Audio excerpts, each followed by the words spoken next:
हाँ, hello students, good morning. जो आज का अपना टॉपिक रहेगा वो रहेगा तेरा भाई जीरो ऑर्डर रिएक्शन। कौन सा? Zero order reaction. Zero order reaction से पहले अपन ने क्या क्या पढ़ लिया वो एक बार मैं आपको फिर से रिवाइज कराना चाहता हूँ। ठीक है। Order of reaction, zero order reaction को बोलते हैं शून्य कोटि अभिक्रिया। क्या बोलेंगे हिंदी में? इसके नाम से हेडिंग लगाओगे सभी बच्चे, शून्य कोटि अभिक्रिया। शून्य कोटि अभिक्रिया का समाकलित वेग समीकरण। ठीक है। अपन क्या करेंगे? इंटीग्रेशन रेट इक्वेशन निकालेंगे किसके लिए? जीरो ऑर्डर रिएक्शन के लिए। ठीक है। इससे पहले अपन ने जो बात तय करी, जिनके बारे में अपन ने डिस्कस किया, वो चीज़ें क्या क्या पढ़ ली अपन ने? वो चीज़ें अपन ने पढ़ा गुरुजी, मैंने पढ़ा रेट। ठीक है। अपने रेट के बारे में पढ़ा। दूसरा अपन ने पढ़ा था रेट को इफेक्ट करने वाले कारक, मतलब factor, factor affecting, factor affecting of rate of reaction, मतलब आर ओ आर। जो तीसरी अपन ने बात करी थी भाई, पहला तो रेट, दूसरा factor affecting of rate of reaction, और जो तीसरी अपन ने पढ़ी थी वो अपन ने पढ़ा था रेट कांस्टेंट। क्या पढ़ा था? Rate constant. रेट कांस्टेंट को किससे दिखाया अपन ने? केस से। किससे दिखाया? केस से। उसके बाद में अपन ने जो चौथी बात पढ़ी थी वो पढ़ी थी unit of rate constant, unit of rate constant. ठीक है। जो यूनिट ऑफ रेट कांस्टेंट पढ़ा तो उसका सीधा सा सिंपल सा फॉर्मूला लिखा था अपन ने कि जो रेट कांस्टेंट के एन है वो हमेशा किसके बराबर होगा? मोल पर लीटर की power 1 - n dot second inverse. ये फॉर्मूला आपको याद होना चाहिए। मैंने बोला अगर n बराबर जीरो पुट करूँ, क्या पुट करूँ? n बराबर जीरो, तो के जीरो मतलब ये मेरी है zero order reaction, zero order reaction की बात कर रहा था। ठीक है। तो के जीरो की वैल्यू हो जाएगी मोल पर लीटर 1 - 0 डॉट सेकेंड इनवर्स है। फिर अपन ने इसकी यूनिट्स को आगे जब डिस्क्राइब किया तो पढ़ा था, क्या था गुरुजी? Mole dot litre inverse dot second inverse पढ़ा। सिंपल सी। उसके बाद में मैंने बात बताई थी कि भाई तू n बराबर 1 पुट कर ले। n बराबर 1 का मतलब है तेरा फर्स्ट ऑर्डर। क्या पढ़ा था? First order reaction. ठीक है। मतलब प्रथम कोटि अभिक्रिया। इसके लिए अपन जीरो के वन हो जाएगा, तो यहाँ हो जाएगा मोल पर लीटर। फॉर्मूले में वैल्यू पुट करेंगे n बराबर 1, तो 1 - 1 डॉट सेकेंड इनवर्स है। यह इसको मैं लिख सकता हूँ 1 - 1 जीरो, और किसी की पावर जीरो होती है उसका मान कितना होता है? 1 है। तो इसकी जो यूनिट आई थी वो तेरी सेकेंड इनवर्स आई थी। ठीक है जी। ऐसे n बराबर 2 के लिए निकाल लेंगे, n बराबर 3 के लिए निकाल लेंगे। ये चीज़ें अपन ने पढ़ ली थी। ठीक है। अब जो आज पढ़ेंगे अपन है वो चीज़ पढ़ेंगे भाई साहब, ये जीरो ऑर्डर क्या है, फर्स्ट ऑर्डर क्या है, तेरी सेकेंड ऑर्डर क्या है। उसमें मैंने आपको हेडिंग लगवा दिया शून्य कोटि अभिक्रिया के लिए समाकलित वेग समीकरण। ऊपर ही ऊपर लिखवाया था जीरो ऑर्डर रिएक्शन, पढ़ा दिया, लिखवा दिया था, हेडिंग लगा लिया सभी बच्चों ने। ठीक है। अब अपन एक एक चीज़ को पढ़ते हैं। तो पहली मैंने जो बात कर रहा हूँ वो बात कर रहा हूँ तेरी zero order reaction, zero order reaction मतलब शून्य कोटि अभिक्रिया। ठीक है। शून्य कोटि अभिक्रिया का अपन को समाकलित वेग समीकरण पढ़ेंगे। अब शून्य कोटि अभिक्रिया की डेफिनेशन लिखेंगे सबसे पहले कि शून्य कोटि अभिक्रिया बोलते किसे हैं। ठीक है। तो शून्य कोटि का मतलब हुआ कि भाई जी जो रेट है ना, जो अपनी रेट ऑफ रिएक्शन है, मान ले मैं एक रिएक्शन लिख दूं जैसे H2 plus Cl2 equals to 2HCl, और ऊपर तू क्या लिखा करता था? H new. तो तू बोलता था गुरुजी जो रेट है ना इस अभिक्रिया के लिए, इस अभिक्रिया के लिए जो रेट है ना वो डिपेंड करती है लाइट के ऊपर। किसके ऊपर? लाइट के ऊपर। इनकी कंसंट्रेशन का कोई इफेक्ट नहीं पड़ता रेट के ऊपर। ठीक है। इनकी कंसंट्रेशन का कोई इफेक्ट नहीं पड़ता रेट के ऊपर, इसलिए तू बोलता था n बराबर क्या है मेरा? जीरो, मतलब zero order reaction, zero order reaction मतलब रेट जिसमें रिएक्टेंट की कंसंट्रेशन का कोई इफेक्ट ना पड़े, जीरो ऑर्डर अभिक्रिया कहलाती है। ऐसी रिएक्शन जिसमें रेट ऑफ रिएक्शन के ऊपर, रेट ऑफ रिएक्शन के ऊपर रिएक्टेंट की कंसंट्रेशन का कोई इफेक्ट नहीं पड़ता, उसे बोलते हैं अपन जीरो ऑर्डर रिएक्शन। हिंदी में बोले तो इसको क्या बोलेंगे, वह अभिक्रिया जिसका वेग अभिकारकों की सांद्रता की शून्य घात के समानुपाती हो। अभिकारकों की सांद्रता के शून्य घात के समानुपाती हो, मतलब जीरो और जीरो उसकी क्या हो, पावर हो, क्योंकि रिएक्टेंट्स की पावर क्या होनी चाहिए, जीरो, शून्य कोटि अभिक्रिया कहलाती है। फॉर एग्जाम्पल एक अपन छोटा सा एग्जाम्पल लेके चलते हैं। माना मेरे पास एक कोई रिएक्टेंट है, ठीक है, ए क्या है मेरा रिएक्टेंट, और पी क्या बन रहा है, इसका प्रोडक्ट बन रहा है। तो इनिशियल कंसंट्रेशन यहां पे लिखेंगे अपन, इनिशियल कंसंट्रेशन प्रारंभिक सांद्रता, इनिशियल कंसंट्रेशन। तो बता तू भाई इनिशियल कंसंट्रेशन ए की कितनी है गुरुजी। ए की जो इनिशियल कंसंट्रेशन है वो मैंने मान लिया स्मॉल ए है, ठीक है। इनिशियल मतलब बात है टी बराबर जीरो पर, इनिशियल मतलब टी बराबर जीरो पर जो ए की कंसंट्रेशन थी वो पूरी की पूरी 100% ए है, और उस टाइम पे जो उत्पाद की सांद्रता थी वो क्या थी, मेरी जीरो थी। उत्पाद की सांद्रता क्या है मेरी, जीरो। अब आगे की बात करता हूं सर, फाइनल टी समय बाद, ठीक है, टी, ठीक है, आफ्टर टी टाइम, ठीक है,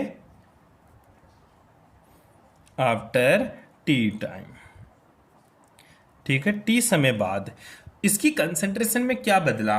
मैंने देखा कि टी समय बाद, कुछ समय बाद ए में से कुछ टूट चुका, ए में से कुछ टूट चुका, मान ले कि एक्स टूट गया, तो प्रोडक्ट कितना बनेगा गुरुजी, एक्स ही तो बनेगा गुरुजी, एक्स ही तो बनेगा। अब टी बराबर जीरो पर तो इनिशियल कंसंट्रेशन है, तो रेट भी कौन सी रहेगी तेरी, इनिशियल रेट रहेगी। उससे तो मेरे को कोई मतलब ही नहीं है, मेरे को तो टी बराबर टी के ऊपर चेक करना है कि इस अभिक्रिया का वेग क्या होगा, ठीक है। तो इस अभिक्रिया का जो वेग होगा, रेट ऑफ रिएक्शन होगी, ठीक है, इस अभिक्रिया की जो रेट ऑफ रिएक्शन होगी वो क्या होगी। आई बात समझ, टी बराबर जीरो के ऊपर तो मुझे कोई मतलब नहीं है, मुझे तो मतलब है टी बराबर टी के ऊपर इस अभिक्रिया का वेग क्या है, कितना रिएक्टेंट टूट रहा है और कितना मेरा प्रोडक्ट बन रहा है। तो बता इसमें तेरे को रेट का फॉर्मूला ड्राइव करे तो रेट का जो फॉर्मूला होगा, ठीक है, रेट ऑफ रिएक्शन होगी क्या तेरी, जो रेट ऑफ रिएक्शन होगी तेरी वो क्या होगी, वो होगी गुरुजी प्रोडक्ट की D A upon D T, ठीक है, और बराबर लिख सकता हूं प्लस में D P upon D T. कोई दिक्कत, देख समझाने के लिए मैं पहली बार इतना लिख रहा हूं, उसके बाद में डायरेक्ट लिखूंगा मैं।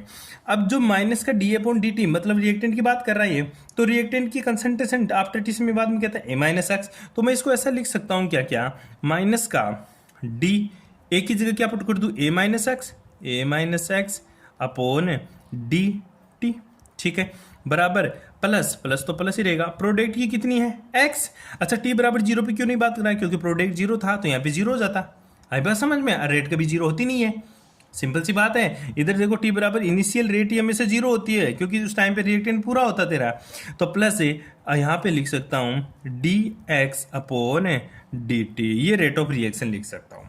कोई दिक्कत यहाँ तक, अरे कोई प्रॉब्लम। अब चूंकि तू पढ़ कौन सा रहा है गुरुजी, मैं पढ़ रहा हूं जीरो ऑर्डर रिएक्शन। कौन सी पढ़ रहा तू, zero order reaction, zero order reaction पढ़ कर रहा है, तो मुझे इतना पता है कि जो मेरी रेट ऑफ रिएक्शन होगी, रेट ऑफ रिएक्शन, जो मेरी रेट ऑफ रिएक्शन होगी ये डायरेक्टली प्रोपोर्शनल टू होगी concentration of A minus X की पावर है जीरो, ए माइनस एक्स की पावर जीरो, क्योंकि टी बराबर टी समय पर रिएक्टेंट की कंसंट्रेशन ए माइनस एक्स है। जीरो इसलिए लिखा क्योंकि ये मेरी जीरो ऑर्डर रिएक्शन पढ़ रहा हूं मैं, ठीक है। तो रेट ऑफ रिएक्शन, ये rate of reaction, rate of reaction minus का डी अपॉन डी टी भी लिख सकता तू, प्लस का डीपी अपॉन डी टी लिख सकता है, ये इसकी जगह तो ये भी लिख सकता है, या इसकी जगह ये भी लिख सकता है, लेकिन अपनी इक्वेशन अच्छी बने और अपन को अच्छे से समझ में आए, इसलिए मैं रेट ऑफ रिएक्शन को D X upon D T से रिप्लेस करूंगा।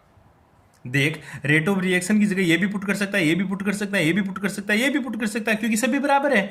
लेकिन मैं अपने इक्वेशन सिंपल बने अच्छे से समझ में आए इसलिए dx अपॉन dt पुट करूंगा। हालांकि रिजल्ट दोनों से सेम ही आएगा, कुछ भी पुट कर ले गलत कोई सा ही नहीं होगा, लेकिन एक अच्छी इक्वेशन बने अच्छे से समझ में आए इसलिए मैं रेट ऑफ रिएक्शन को रिप्लेस कर रहा हूं dx अपॉन dt से। क्या पुट कर दिया, dx upon dt is directly proportional to a minus का x की पावर है जीरो। कोई प्रॉब्लम, अरे भाई कोई दिक्कत है, अरे कोई प्रॉब्लम, ठीक है। आगे मैं बोल रहा हूं कि जो मेरे dx अपॉन dt है D X upon D T, इसको तो मैंने एज इट इज पुट कर दिया, और समानुपाती का जो प्रोपोर्शनल टू का साइन था उसको हटाकर मैंने के जीरो पुट कर दिया। क्यों? क्योंकि जीरो ऑर्डर रिएक्शन है, इसलिए के जीरो और ए माइनस एक्स। कोई दिक्कत नहीं आता है? अरे कोई प्रॉब्लम है? ठीक है, ये तेरा शून्य कोटि अभिक्रिया का अवकलित समीकरण है। कौन सा समीकरण है? अवकलित, क्योंकि ये अवकलन की फॉर्म में है। dx अपॉन dt क्या है? अवकलन। अवकलन का मतलब तेरा डिफरेंशिएशन है। क्या है तेरा? डिफरेंशिएशन। तो differentiation equation of zero order equation, जो इक्वेशन आ गई इसको मैं इक्वेशन नंबर 1 पुट कर दूं। ये क्या है? मेरी जीरो ऑर्डर रिएक्शन है। किसका? अवकलित समीकरण है। किसकी? अवकलित समीकरण है भाई। अवकलित मतलब differential equation of zero order reaction. ठीक है, जहां पर के जीरो क्या है? मेरा रेट कांस्टेंट। किसके लिए? जीरो ऑर्डर रिएक्शन के लिए। Rate constant of zero order reaction, rate constant. ठीक है, तो इसको मैं लिख सकता हूं rate constant, rate constant of zero, JDRO order reaction, zero order reaction का क्या है? रेट कांस्टेंट है। किसी को कोई दिक्कत भाई यहाँ तक है? ठीक है, ऐसे अपन इसकी जीरो ऑर्डर रिएक्शन अब आगे भी ये सोल्व होगी। यहाँ तक इक्वेशन समझ में आई? तुझे कुछ नहीं करना, जीरो ऑर्डर अभिक्रिया लिखनी है। पहले देख ले, एक छोटा सा ए से बी पी गया, initial concentration A, final concentration zero, after T समय बाद में ए माइनस एक्स, और इसकी concentration X, rate of reaction minus D upon D T equals to plus D P upon D T. ये इसको मैं पुट कर दूँ, माइनस का D A minus X upon D T बराबर प्लस का D X upon D T. तो rate of reaction is directly proportional to concentration of reactant की पावर जीरो, तो D X upon D T is directly proportional to A minus X की power zero, तो D X upon D T equal to K zero A minus X से equation number 1। ये क्या है? मेरा शून्य कोटि अभिक्रिया का अवकलित वेग समीकरण। यहां तक किसी को कोई प्रॉब्लम? अरे कोई दिक्कत है? ठीक है, ऐसे कर सकते हैं ना? हाँ देख ले, तेरी ये फर्स्ट इक्वेशन आ गई, जो क्या है? जीरो ऑर्डर अभिक्रिया का अवकलित समीकरण, यानी differential equation of zero order reaction. और के जीरो क्या है? मेरा शून्य कोटि अभिक्रिया वेग स्थिरांक, जीरो ऑर्डर रेट कांस्टेंट। कोई दिक्कत यहाँ तक है? अरे लिख लोगे? ठीक है, अब आगे चलते हैं अपन। ठीक है, अब तू जानता, मैथ के बच्चे तो आसानी से जान जाएंगे, बायोलॉजी वाले बच्चे भी समझो, बार बार बोल रहा हूँ, अगर किसी की भी पावर जीरो है उसका मतलब होता है एक्चुअल में गुरुजी, उसका मतलब होता है एक। किसी की भी पावर जीरो, उसका मतलब क्या होता है? एक। तो इस इक्वेशन को मैं चेंज कर सकता हूँ कैसे? D X upon D T equals to K zero, equals to K zero. अब देखें, मैं कर रहा हूं डी एक्स को तो एक तरफ रख ले, ठीक है, और के जीरो डॉट डी टी, के जीरो डॉट डी टी। यहां तक किसी को कोई प्रॉब्लम? अरे यहां तक किसी को कोई प्रॉब्लम? ठीक है, अब तू क्या करेगा? इंटीग्रेशन कर दे। क्या करेगा? इंटीग्रेशन कर दे। इंटीग्रेशन मतलब समाकलन करने पर। ठीक है, समाकलन करने पर, इंटीग्रेशन करने पर। ठीक है, take integration part. Integration part लेंगे इसका। इंटीग्रेशन कहाँ से कहाँ? अब देख, दो तरह का इंटीग्रेशन होता है। ठीक है, मैथ वाले बच्चे आसानी से समझ जाएंगे। एक तो होते हैं विद लिमिट, एक होता है without limit. Integration with limit, एक होता है integration without limit. For example मैं एक इंटीग्रेशन समझाता हूं। पहली चीज तो तुम्हें इंटीग्रेशन आना चाहिए, इंटीग्रेशन कैसे करते हैं और कैसे नहीं करते हैं। दो चीज है, हिंदी मीडियम वाले बच्चे आसानी से देखो। एक तो होता है अवकलन, ठीक है, एक तो क्या होता है? अवकलन। एक होता है मेरा समाकलन। ठीक है, अवकलन को बोलते हैं अपन क्या? डिफरेंशिएशन। क्या बोलेंगे? डिफरेंशिएशन। और समाकलन को क्या बोलेंगे अपन? इंटीग्रेशन। अवकलन को तो डिफरेंशिएशन और समाकलन को इंटीग्रेशन। अब देख, जो समाकलन अवकलन है, अवकलन में हमेशा घातों में कमी आती है। किसमें? घातों में कमी। ठीक है, और समाकलन में क्या होती है? घातों में वृद्धि। घातों में वृद्धि। अवकलन में तो क्या होता है? घातों में कमी। समाकलन में क्या होती है? घातों में वृद्धि। फॉर एग्जाम्पल है, जैसे मैं बोलूँ डी अपॉन डी एक्स, ये इंटीग्रेशन का, सॉरी, डिफरेंशिएशन का साइन होता है, सिंबल होता है। मतलब एक्स के रेस्पेक्ट में डिफरेंशिएशन करें। फॉर एग्जाम्पल जैसे मैं एक्स स्क्वायर का डिफरेंशिएशन करना चाहता हूँ, ठीक है, तो इसका जो आंसर आएगा वो आएगा मेरा 2x। कितना आएगा? 2x। दे पहले x की पावर थी 2, अब कितनी है? 1। जो पावर है वो सामने आ जाती है। जो पावर है वो कहाँ आ जाती है, सामने, और एक घात में कमी हो जाती है। इसको बोलते हैं डिफरेंशिएशन, अवकलन, और डी अपॉन डी एक्स इसका सिंबल होता है। सिंपल। अब देख इंटीग्रेशन क्या होगा सर, एक्स स्क्वायर का ही, ठीक है। अब एक्स स्क्वायर का इंटीग्रेशन करें तो अब पहली बात तो एक्स स्क्वायर का इंटीग्रेशन का साइन ये होता है, ठीक है, इसको समाकलन का साइन बोलते हैं, ठीक है। जैसे मुझे करना है x square dot D x, x square dot G x, ये इंटीग्रेशन का साइन होता है, ठीक है। अब इंटीग्रेशन करेंगे, अब इसमें यहाँ कुछ नहीं लिखा मैंने, तो ये क्या है, integration without limit, integration without limit. एक इसी तरह बोल दो कि भाई साहब तो इंटीग्रेशन कर, लेकिन x बराबर 1 से लेकर x बराबर 2 तक कर, x बराबर 1 से लेकर x बराबर 2 तक है, और इसी का इंटीग्रेशन कर x square dot D x. क्या गुरुजी दोनों का आंसर अलग अलग आएगा, 100% दोनों बात अलग अलग है। यह है इंटीग्रेशन विदाउट लिमिट, ठीक है, मतलब इसकी कोई लिमिट नहीं है, कहां से कहीं तक भी कर दे, इसकी कोई लिमिट नहीं है भाई। यह है इंटीग्रेशन विद लिमिट, क्योंकि लिमिट दे दिया x बराबर 1 से लेकर x बराबर 2 तक ही करना तेरे को, ठीक है। अब इंटीग्रेशन विदाउट लिमिट वाला करते हैं तो इसका आंसर आता है, अब देख जो पावर होती है वो तो नीचे चली जाती है, और इसकी एक घात वृद्धि हो जाती है, इसकी घात में क्या हो जाती है, वृद्धि हो जाती है। अरे समझे, जो इसकी पावर होती है, जिसकी पावर, इसमें वृद्धि कर दे, इसमें वृद्धि कर दे, ठीक है, और वृद्धि करके नीचे पटक दे, और ठीक है, जैसे एक्स क्यूब बटा 3, ये इसका ये हो गया, ठीक है। ऐसे भी लिख सकते x cube divided by 1 plus 2 plus 1, 2 plus 1, ये क्या है तेरा इंटीग्रेशन, घात में वृद्धि कर दे और नीचे पुट कर दे जितनी वृद्धि हुई, ठीक है। पर साथ में सिंबल आएगा सी, सी क्या है, इंटीग्रेशन कांस्टेंट, समाकलन नियतांक, साथ में क्या आएगा सी, सी का मतलब है भाई साहब तूने इंटीग्रेशन किया विदाउट लिमिट, तो कुछ ना कुछ कांस्टेंट और भी आएगा, जरूरी नहीं है यही हो, ठीक है। मतलब इसका आंसर तो क्या आ गया, x cube divided by 3 plus का सी, ये इंटीग्रेशन विदाउट लिमिट। अच्छा सर विथ लिमिट करने पर क्या होता है, आंसर तो ऐसे होगा एक्स क्यूब बटा 3, एक्स क्यूब बटा 3, ठीक है। और अब देख लिमिट पुट कर दे, x बराबर 1 से लेके x बराबर है 2, ठीक है। तो x बराबर पहले upper limit minus lower limit है, तो x की जगह पहले तो 2 पुट करेंगे, फिर माइनस का साइन लगाएंगे, फिर 1 पुट करेंगे। कैसे, जैसे 1/3 तो बाहर ले लूं मैं, ठीक है। अब ये बच गया एक्स क्यूब, और यहाँ रह गया 1 है, और यहाँ पे क्या हो गया 2, तो 1/3, ठीक है। अब इसका क्यूब कर, क्या करेगा, क्यूब कर, ठीक है। 2 का क्यूब मतलब 2 की पावर 3 माइनस 1 की पावर 3, ये इसका आंसर निकालने का तरीका है। 2 की पावर 3 माइनस का 1 की पावर 3 बराबर 1/3, 2 की पावर 3 कितना, 2 गुणा 2 गुणा 2 मतलब 8 माइनस 1 बराबर 7/3, इसका आंसर यह आ गया, इसका आंसर यह आया। यहाँ पे अपन ने लिमिट, यह है इंटीग्रेशन विथ लिमिट, यह है integration without limit, integration with limit, ये सॉरी विदाउट लिमिट है, विदाउट लिमिट है, ठीक है। ये क्या है, विथ लिमिट है। बेटी चीज समझ में है, ये दोनों इंटीग्रेशन ध्यान रखना अपन को।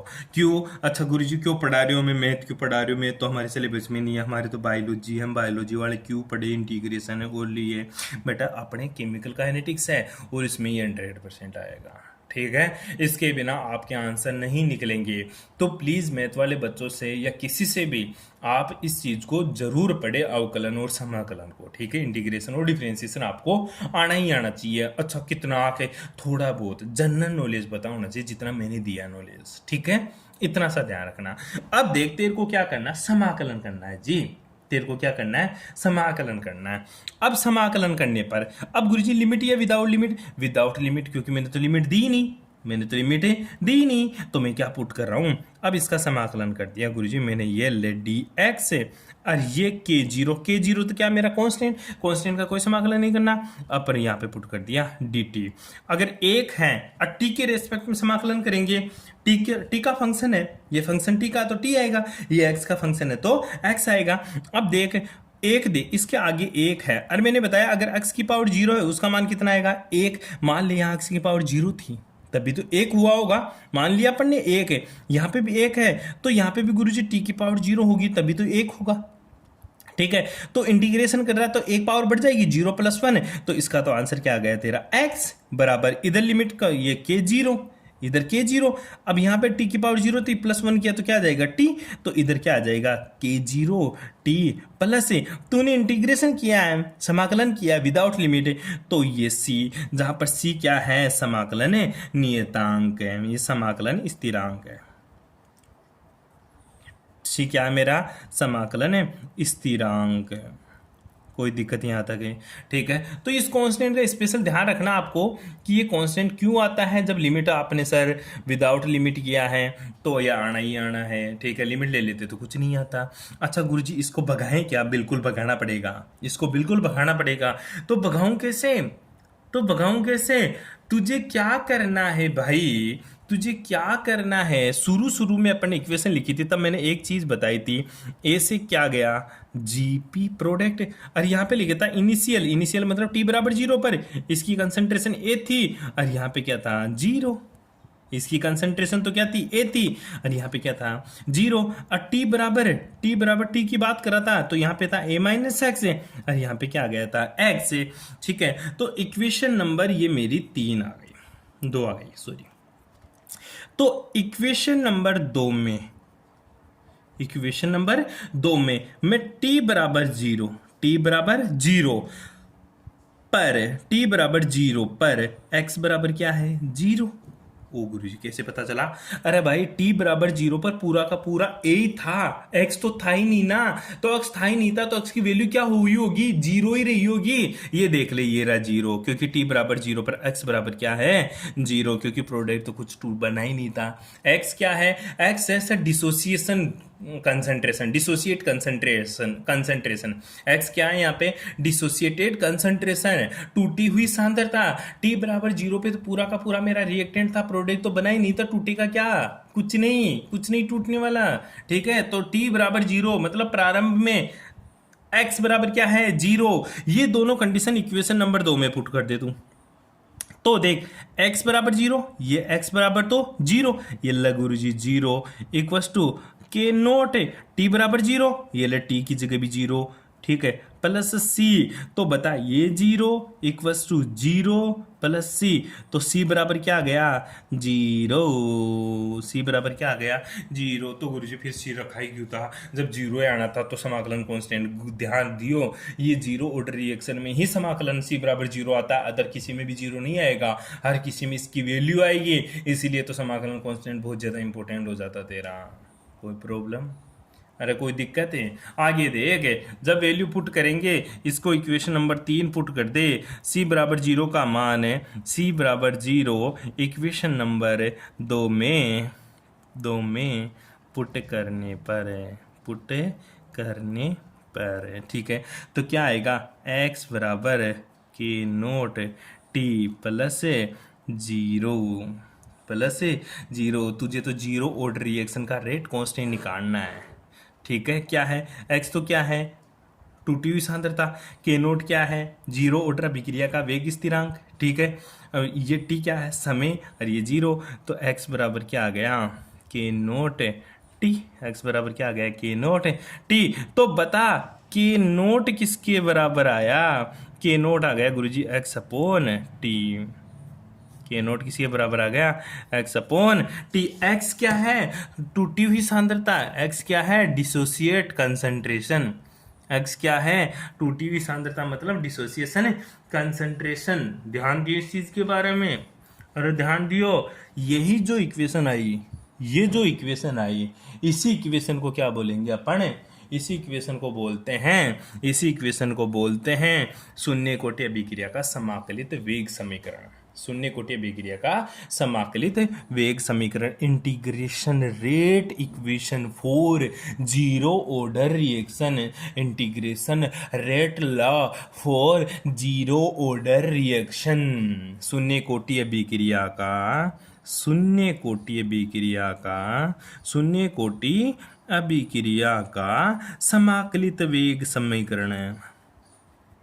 समाकलित वेग समीकरण। देख भाई, मैं पूछूं बता शून्य कोटि विक्रिया का समाकलित वेग समीकरण लिखो, तो यहां तक लिखना तेरे को। मैं पूछूं शून्य कोटि विक्रिया का अवकलित वेग समीकरण लिखो, तो dx अपॉन dt बराबर k note a minus X की पावर 0, वहां तक पुट करना है। कोई दिक्कत भाई?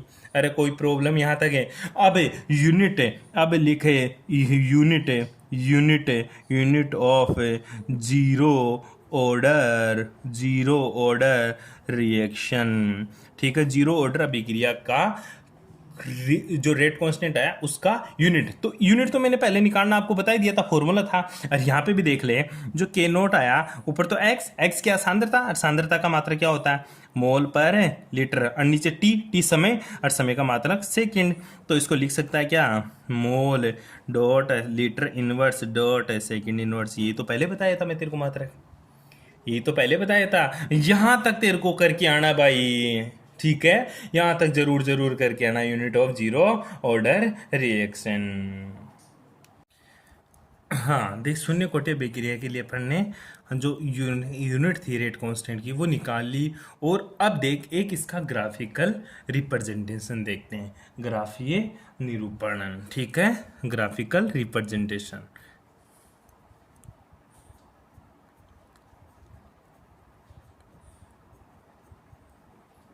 ग्राफीय निरूपण, ग्राफिकल रिप्रेजेंटेशन।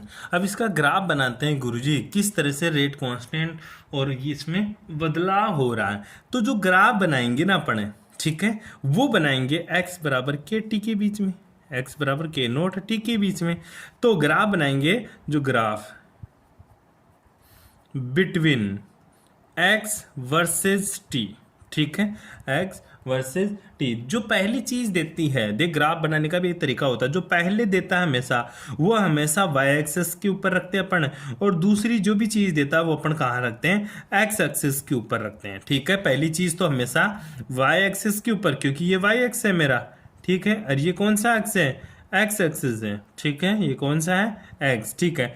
तो जो पहली चीज होती है वो हमेशा वाई, और एक्स क्या है, कंसेंट्रेशन, एक्स क्या है मेरी कंसेंट्रेशन मतलब सांद्रता, और दूसरी चीज क्या टी, तो टी को यहाँ टी मतलब टाइम, टी क्या है मेरा टाइम, ठीक है, इसको इधर रखेंगे।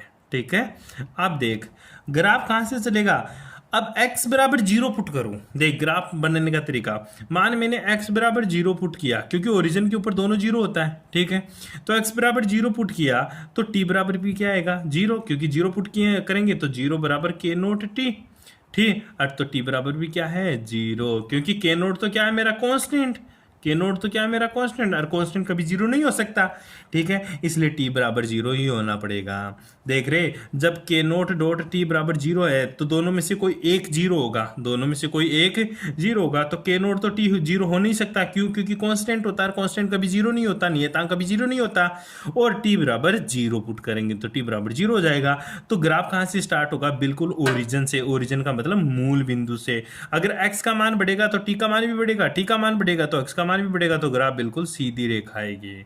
और इसका जो स्लोप आएगा, ठीक है, स्लोप, ठीक है, स्लोप मतलब इसका जो ढाल आएगा वो क्या आएगा, वो बराबर होगा गुरुजी के नोट के बराबर। किसके बराबर हो जाएगा, के नोट। जो जो ये स्लोप आएगा वो क्या आएगा, के नोट, क्योंकि के नोट ही तो बचा, एक्स तो एक्स वाई एक्सिस के ऊपर आ गया, टी क्या एक्स एक्स के ऊपर आ गया, और के नोट क्या है स्लोप। इस तरह से इसका ग्राफीय निरूपण आपको इस प्रकार करना पड़ेगा। कर लोगे, कर लोगे, ठीक है, ग्राफिकल रिप्रेजेंटेशन आपको बिल्कुल करना है, क्या बिल्कुल करना। अब एक छोटी सी बात और रह गई जीरो ऑर्डर के लिए, इसका अर्ध आयु काल, शून्य कोटि विक्रिया के लिए अर्ध आयु काल की गणना कीजिए। इस टाइप से क्वेश्चन पूछता है, क्या पूछता है, जीरो ऑर्डर रिएक्शन के लिए हाफ लाइफ टाइम क्या होगा, मतलब अर्ध आयु काल, शून्य कोटि विक्रिया के लिए अर्ध आयु काल, हिंदी में हेडिंग लगाओगे, और जीरो, जीरो मतलब जीरो ऑर्डर रिएक्शन के लिए half life time, half life time.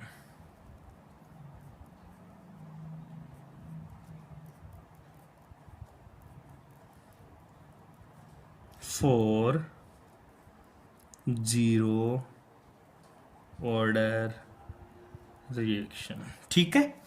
अब देख हाफ लाइफ टाइम क्या होता है, अर्ध आयु काल, अर्ध आयु काल, अर्ध आयु काल, हाफ लाइफ टाइम, अर्ध आयु काल। अर्ध आयु काल का मतलब समझ, अर्ध आयु काल का मतलब समझ, क्या मतलब समझू गुरुजी। अर्ध आयु काल, तूने एक रिएक्शन लिखा ए से गया पी में प्रोडक्ट, क्योंकि अपन इसी की रिएक्शन बात करेंगे। टी बराबर 0 पर इसकी कंसंट्रेशन कितनी थी ए, और यहाँ पे कितनी थी 0। ये तो टी बराबर 0, टी बराबर 0 का मतलब होता है प्रारंभ में। अब अर्ध आयु काल मतलब आधा आयु काल, अर्ध आयु काल मतलब आधा, मतलब जैसे मान ले तू 100 साल का है, मान ले तू 100 साल का जिएगा, 100 साल तक जिएगा तू, ठीक है, तो तेरा अर्ध आयु काल क्या होगा 50 साल। गुरुजी 50 साल कितना, 50 साल, उसी को बोलते हैं अर्ध आयु काल। एक रिएक्शन मान ले कंप्लीट, मतलब उसकी कंसंट्रेशन ए पूरा का पूरा प्रोडक्ट में बनेगा कितने समय में, मान ले ए पूरा का पूरा प्रोडक्ट में बदल जाएगा, ए पूरा का पूरा प्रोडक्ट में बदल जाएगा कितने समय में, 50 सेकेंड में। तो इसका अर्ध आयु काल कितना होगा गुरुजी 25 सेकेंड। गुरुजी 25 सेकेंड, गुरुजी 25 सेकेंड। क्यों भाई ये, क्योंकि ए मान ले 100% कंसंट्रेशन थी, ये 100 की 100 में कन्वर्ट हो गई, इसको क्या हो गया पूरा लाइफ टाइम, मतलब फुल लाइफ टाइम, ठीक है, अर्ध आयु काल नहीं है। अगर ये 100% जो इसकी कंसंट्रेशन थी, ये 50% कंसंट्रेशन प्रोडक्ट में बदल जाए, 100% कंसंट्रेशन थी, ये 50% रह जाए, या तो प्रोडक्ट रिएक्टेंट की 50 रह जाए, रिएक्टेंट की 50 रहेगी तो 50 प्रोडक्ट की बन जाएगी। जिस समय पर रिएक्टेंट की आधी कंसंट्रेशन प्रोडक्ट में बदल जाए, वह समय उस अभिक्रिया का अर्ध आयु काल कहलाता है। ठीक है, ऐसा टाइम जिसके ऊपर कोई रिएक्टेंट अपनी आधी सांद्रता, अपनी आधी मतलब अपनी हाफ कंसंट्रेशन प्रोडक्ट में चेंज कर चुका होता है, या खुद आधी सांद्रता रखता है, खुद हाफ हाफ कंसंट्रेशन रखता है, उस समय को क्या बोलेंगे अर्धायु काल बोलेंगे। उस समय को क्या बोलेंगे अर्धायु काल बोलेंगे। तो समझ मेरे भाई, क्या क्या समझू गुरुजी, तुझे कुछ नहीं करना, तुझे कुछ नहीं करना। टी बराबर टी पर ए माइनस एक्स होता था और बनता कितना था एक्स, ए माइनस एक्स होता था और बनता कितना था एक्स। एक्स क्या थी डिसोसिएट कंसंट्रेशन, एक्स क्या थी डिसोसिएट कंसंट्रेशन, मतलब कितना टूट चुका। अगर टी बराबर टी हाफ पर, टी बराबर टी हाफ होगा कब, जब मेरा x बराबर कितना हो, x क्या है डिसोसिएट कंसंट्रेशन मतलब टूटने वाली सांद्रता, तो x की वैल्यू कितनी हो जाएगी a/2 के बराबर। क्यों, क्योंकि a तो कितना है 100%, इसकी आधी कंसंट्रेशन कितनी होगी a/2, तो x क्या टूटने वाले मोल, तो x की वैल्यू कितनी हो जाए a/2, t बराबर टी हाफ कहलाएगा, टी बराबर टी हाफ कहलाएगा। ये इक्वेशन नंबर 5 पुट कर दे, और इक्वेशन नंबर 5 की वैल्यू इक्वेशन नंबर 4 में पुट कर दे। x बराबर तो a/2 और t बराबर टी हाफ है, तो पुट करें कैसे गुरुजी, तू बोल रहा था k0 इक्वस टू x/t, ठीक है, और x बराबर पुट करेगा तू a/2 और t बराबर टी हाफ, ठीक है। तो ये वैल्यू इसमें अपन पुट कर देंगे तो क्या हो जाएगा, तो k0 बराबर क्या आ जाएगा x की जगह a/2 और t की जगह टी हाफ। अब मुझे तो टी हाफ चाहिए, तो मैं क्या करूँगा भाई जी कि मेरा जो टी हाफ है इसको इधर और इसको तो इधर, k0 को इधर, ठीक है, तो a/2 k0, ठीक है, ऐसा बनाएंगे। ये अर्धायु काल है किसके लिए, शून्य कोटि अभिक्रिया के लिए। कोई दिक्कत भाई, अरे कोई प्रॉब्लम, यहाँ तक तेरे को पूरा जीरो ऑर्डर अभिक्रिया याद करनी है, ठीक है। तो टी हाफ किसके समानुपाती हुआ देख ले भाई, T half is directly proportional to A, मतलब किसी भी शून्य कोटि अभिक्रिया के लिए अर्धायु काल उसकी प्रारंभिक सांद्रता के समानुपाती होता है, ठीक है। ये खत्म हुआ तेरा शून्य कोटि अभिक्रिया। ओके, थैंक यू, धन्यवाद।